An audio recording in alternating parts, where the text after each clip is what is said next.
Long distance relationships, the FaceTime calls, the texting. Long distance relationships suck. Or maybe I just suck. Well, I know what my ex would say. Today I'm bringing you an extremely cringy but really important story from my past. It has drama, plane rides, sobbing. It's pretty much like one of those Disney movies before 2006, but if the dude was a complete idiot. So stay tuned. Time, early 2018. God's plan just dropped. Rona was far in the horizon, and I was just 16 years old. Oh, and I also just got out of the relationship with Jess from the Love Triangle video. Check it out if you haven't already, because it may make this video a bit more interesting. So I'm newly single, and that void of not talking to someone 365 hours a day, 24 hours a week, every single day basically, it was starting to take a toll on me. Like, once you're in a relationship, and especially at that age, you're used to being a bit more intimate with a significant other. You're not gonna wanna be kissing your homies, and you're not gonna wanna be telling your parents about the stash of Four Loko cans that you just got your senior friend to buy you, so a girlfriend was the perfect option for me. Editing dignity here real quick. I forgot to mention that while Jess and I were still together, she tagged me in some photos on Instagram, and some of her followers ended up following me.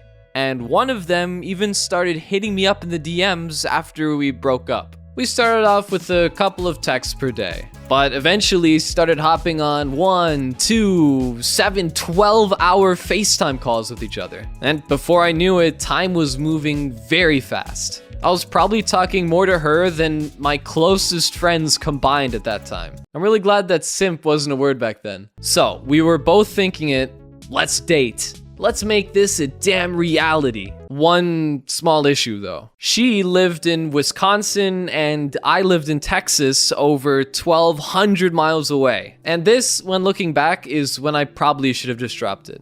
At 16, I was barely wiping my own ass, so there was no way in hell that I would have been able to make this work. Also with like my maturity and lack of money too. But against our better judgments, we made a plan to start visiting each other every month. And that's exactly what we did. And unfortunately, ladies first didn't really work in this scenario. After a few weeks of looking, I had my ticket from Dallas, Texas to Madison, Wisconsin.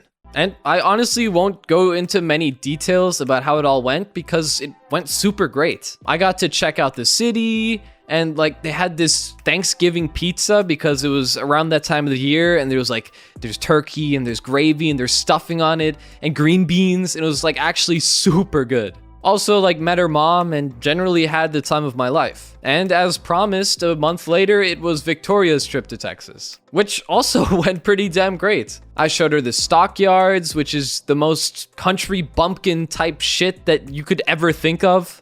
But before that, time just kept flying by until it was time to register for college classes. I was 17 at that point and I was just going into my senior year, but she was already ready to go into college. And with how well everything was going, she decided, with my full support at the time, to go to a school down here in Texas. And so this is where I want to reiterate that I was such a little shit. So like we talked about it, and like on my side, I thought that half the reason she was going was because the school was just amazing for what she wanted to do, and then the other half was because it would be closer to me.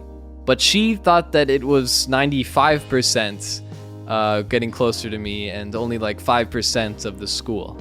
And while she never explicitly stated that, every time she would voice her concerns, I would reassure her that Texas had really great people and we'd get to spend more time together, and it kind of like quelled or pushed back her fears. In the moment, I didn't really comprehend the fact that she'd be moving away from her friends, her family, leaving her life to come down here with me.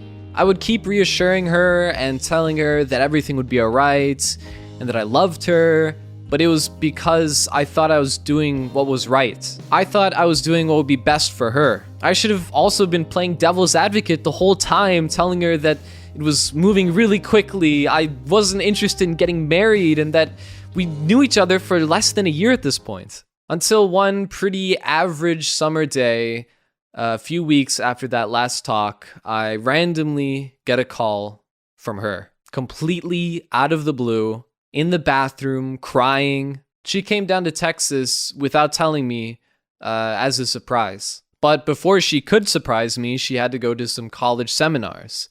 And during those seminars, she got really overwhelmed and started freaking out. And understandably so. Being in a new place with only knowing your one boyfriend that you've known for less than a year, 1,000 miles away from your family, at a college that costs 3 times the normal cost of the one in your hometown. And so that's when she asks me the question, would I be 100% there for her these next years? Would I be there through thick and thin for her? Was I really 100% committed to this relationship? A pit formed in my stomach, and the most overwhelming, intense feeling of dread washed over me.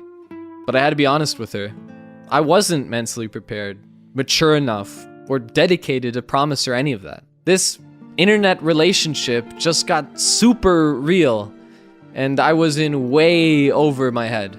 This was the furthest a relationship had ever gone for me. And when faced with the question of if I would want to spend the rest of my life with her, I didn't want to lie to her. It was a no. And after this stint, she broke up with me and flew back to Wisconsin the next day. Rightfully so, I should add. And since then, we've discussed the situation, and I apologized to her profusely, and we still even chat sometimes. She's now happily engaged, and she says that there's no hard feelings against me since we were both young and dumb, but this will always be one of those situations when you're laying in beds, and it's one of those things that'll keep me up at night. And I guess that's what I want you to learn from this video. Make sure to view every situation from the other person's perspective. Even in a relationship, when there are the right things to do to keep your partner happy, it doesn't mean that it's always the right thing to do. You shouldn't exaggerate or embellish because people take your words very, very seriously. And they might just surprise you from over 1,000 miles away. Anyways, check out that Jess video if you want to check out some more of my footage, and make sure to subscribe so that you're always going to be the first one to flame me up in the comments once I talk about stupid shit I've done, basically. Anyways, see ya!